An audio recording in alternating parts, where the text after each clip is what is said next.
ఎటు గ్లాసు ఇంటి నుంచే తెచ్చుకోండి అని టీచర్లు అంటున్నారని మా పిల్లలు నాతో చెప్పారు. మీరు పెద్ద కులస్తులతో కలిసి కూర్చోకూడదు, మీరక్కడే కూర్చోవాలని అంటున్నారని పిల్లలు చెప్పారు. మా ఊళ్ళో పాపం చూడు వాళ్ళకి వాళ్ళకి అట్లాంటి గలీజ్ పని చేయించింది ఈ ముండకొడికే. మళ్ళీ గలీజ్ పని చేస్తారని వాళ్ళకి దూరం పెడుతుంది ఈ ముండకొడికే. ఆ గలీజ్ పని చేయకపోతే వీడిని వాడిని కొట్టి చంపేది వీడే. ఏంటిది ఏంటిది? అది అందరి దగ్గర స్మార్ట్ ఫోన్లు వచ్చిన ఇప్పుడు ఉంటే అప్పుడు జస్ట్ ఇమాజిన్. అంటే మా తాత మగ్గాన్ని వేస్తే నేను మగ్గం వేయలేదనుకో, నా ముడ్డి వలిగినట్టే ఆ రోజు.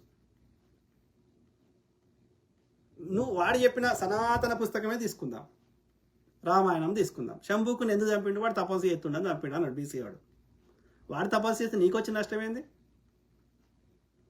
అది అని ఏలు కట్ చేసి అన్నాడు ఏకలవ్యని ఎస్టీ ఆయన. ఎందుకన్నాడు వాడు వాపనోడు ద్రోణాచార్యుడు? ఎందుకంటే వీని దృష్టిలో ఆర్య క్షత్రియుడైన అర్జున్ దగ్గరనే ఆయుధం పట్టుకోవాలి, వాడే వీరుడిగా ఉండాలి. ఈ ఎరకలోడు వీరుడు ఉండొద్దు. అందుకని వాడిని ఏలు కట్ చేయించాడు. కర్ణుడు వాడు క్షత్రియుడు అని తెలియక ముందు వరకు వాడు రథం తోలుకునేటోడు ఆ యొక్క అంటే అని తెలిస్తే అప్పుడు ఏం చేసిండు? వానికి యొక్క పరశురామం దగ్గర వానికి అని చెప్తే వానికి జొర్రిగా లెక్క పోయిందంట. అంటే జొర్రిగాని పంపించిండు అన్నట్టు. జొర్రిగా లెక్క మనిషి అట్లా పోతుంది, అది సాధ్యం కాదు. వీడే జొర్రిగాని పంపించిండు అన్నట్టు, వాడిని ఇబ్బంది పెట్టిండు అర్థం. వాడు ఆపురా, నేను నా రథానికి వంగిపోయింది, నేను పైకి లేపినాక యుద్ధం చేద్దాంరా అంటే వద్దు, వాడు వంగినప్పుడే పంపించిండు. ఇక్కడ ధర్మం ఏడపాడైంది. వాడు ధర్మం అంటుండే కదా, ఏడా ఉన్నది ధర్మం? ఇలా ఎక్కడన్నా ధర్మం కనిపిస్తుందా? వాడి అధర్మాన్ని వాడు పైన ఉండడానికి అధర్మం చేస్తే అది ధర్మం ఎట్లయితుంది? అది సనాతన ఆర్య బనియాల ఆర్య బ్రాహ్మణుల అధర్మం. అది ధర్మం అంటే అందరి యోగక్షేమాలు చూస్తాడు. ఈమె బంగి పని చేసుకోవాలని ఎవడు చెప్పిండే వల్లాపు? కాంగ్రెస్ వాడు చెప్పిండా? కమ్యూనిస్ట్ వాడు చెప్పిండా? ఆ సిక్కులు అని చెప్పిండా? ఆ ముస్లిం అని చెప్పిండా? ఆ క్రిస్టియన్ అని చెప్పిండా? లేదు, మీరే బీజేపీ ఆర్ఎస్ఎల్ తప్ప వాడు చెప్తలేడు. ఇప్పుడు ఆయన కమ్ జాతి వాళ్ళని తిట్టినప్పుడు మరి నువ్వు నేను ఒకటి కాదని వాడే చెప్పినాక మళ్ళీ మేమెందుకు చెప్పినాం ఈ కులం గోడలు మేమెందుకు కట్టినాం? ఆలోచించండి. మా పిల్లలు దాన్ని ప్రతిరోజు అనుభవిస్తున్నారు. అట్లా చెప్పుకుంటూ వస్తే శాంతాడు అంత ఉంటాయి. ఇది ఒక్కటి చెప్పేసి మీ కామెంట్ చాలా టైం అయినట్టు.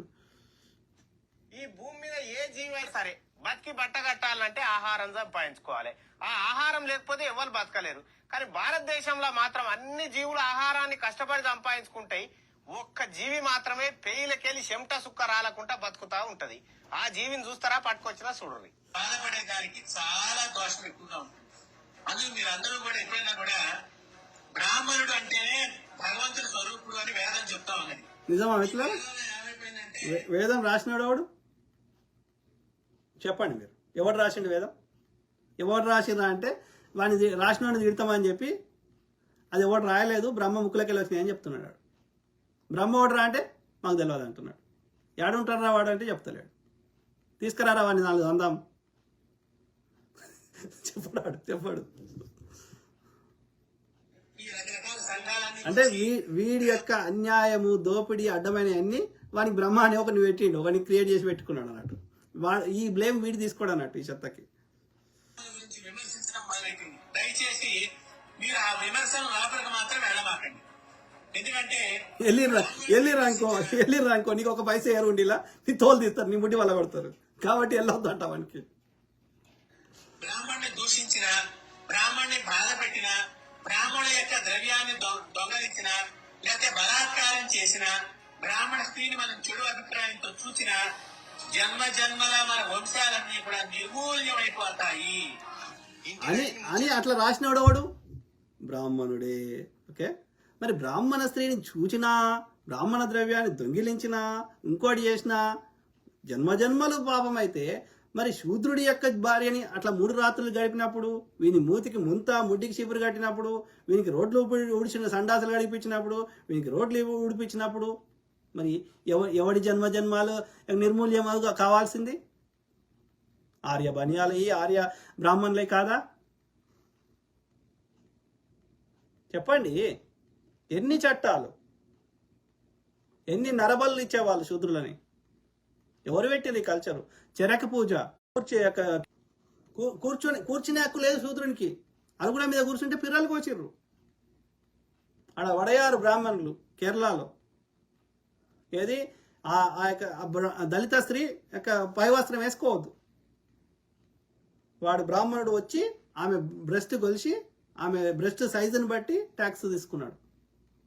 నంగేలి అంటే ఆమె నీకెందుకు ట్యాక్స్ కట్టేయడానికి ఆమె పైసలు లేక ఆమె తన బ్రెస్ట్ కోసుకొని చచ్చిపోయింది. ఇది మా బతుకు. ఇట్లా ఎన్ని రకాల చట్టాలు, బాల్య వివాహాలు, వితంతు వివాహాలు, ఇవి లేనే లేవు. ఈ యొక్క అన్నిటికంటే వరస్ట్ అయితే ఈ యొక్క ఏమంటారు, భర్త చనిపోతే భార్యని కాలబెట్టుడు, సతీ సాగమనం. ఇట్లా చెప్పుకుంటూ పోతే శాంతాడంతలు ఇస్తుంది వీడు చెప్పిన చెత్త అంతా. కాదు అయితే నేను చెప్పిన తప్పు అయితే అంబేద్కర్ గారు ఎవరికి వ్యతిరేకంగా కొట్లాడిన ఆయన చెప్పండి. పూలే దంపతులు ఎవరికి వ్యతిరేకంగా కొట్లాడు మీరు చెప్పండి, మీ దండం పెడతా. శూద్రుడికి చదువుకునే హక్కు లేదు. వాళ్ళు ఆమె జ్యోతిబా పూలే ఎందుకోసం కొట్లాడింది? వీళ్ళకి చదువు చెప్పడానికి. పోతే ఆమె మీద పెండేసారు, ఆమెను ఇబ్బంది పెట్టారు, రాళ్ళు వేసారు ఆమె మీద. అట్లా ఎంతమంది పెరియార్ రామస్వామి గారు ఎవరికి వ్యతిరేకంగా కొట్లాడారు? మళ్ళీ వారు నీతి చెప్తా అంటే ఎట్లా కలుస్తుందిరా? పేయిలకెళ్ళి చెమట సుక్క రాల్చకుండా బతుకుతున్న జీవి ఇగో ఇదే. మాటలు చెప్పి పూటలు గడుపుకునే తందుకు మాత్రమే విలువ పుట్టిండ్రు. వీళ్ళట భగవత్ స్వరూపులట. బ్రాహ్మణులను ఏమన్నంటే అన్నోళ్ళ వంశాలు నాశనం అయిపోతాయట. అదే బ్రాహ్మణుడు ఎవరినైనా ఏమైనా అనొచ్చు అనేది సార్ వారి మాట. బ్రాహ్మణ్యోస ముఖమాసీత్, ముఖము నుంచి వెలువడినటువంటి వాడు నా విగ్రహంలో. విగ్రహం అంటే మనిషి, రాయి కాదండి. నా ముఖం నుంచి వచ్చినటువంటి వాడు బ్రాహ్మణుడు, నా బాహువుల నుంచి వచ్చినటువంటి వాడు క్షత్రియుడు, నా తొడల నుంచి వచ్చినటువంటి వాడు వైశ్యుడు, నా పాదాల నుంచి మిగతా వర్ణాలన్నీ కూడా వచ్చాయి అని చక్కగా మళ్ళీ ఆ మంత్రం ఏం చెప్పామనుకోండి, ఈ బ్రాహ్మణులు రాశారుగా ఈ మంత్రం కూడా అంటారు. కాదా చెప్పండి మిత్రులారా, ఆడ వస్తారా అట్లా? సాధ్యం? మీకు చెప్పండి. మీకు తెలిసిన వాళ్ళు ఎవరన్నా కాళ్ళకెలో, ఏళ్ళకెలో, ముడ్డిలకెలో, మూతిలకెలో ఎవడన్నా రంగ చూసారా మీరు ఎప్పుడన్నా? స్త్రీ యోనిలకెళ్ళి వస్తారా, ఇంకా వేరే ప్రాంతాలకెళ్ళి వస్తారా పిల్లలు?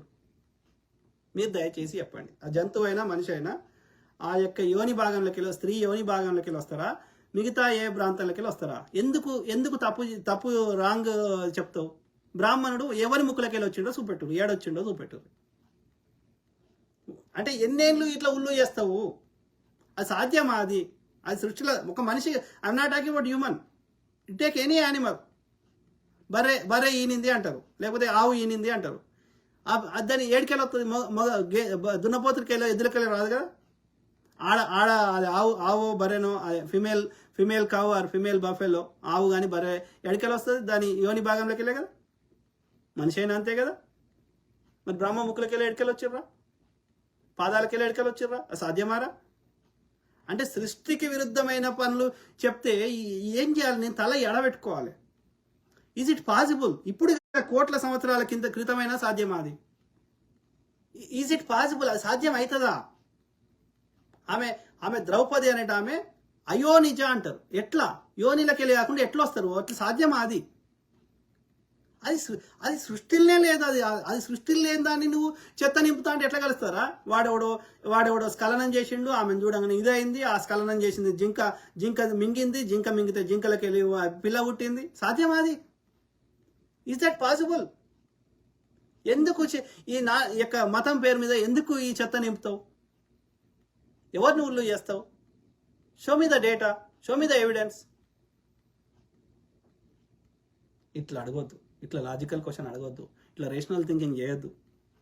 చేస్తే నేను దేశద్రోహి, నేను కమ్మి, నేను కాంగి, నేను సనాతన ద్రోహి, నువ్వు ఈ దేశంలో పనికిరావు.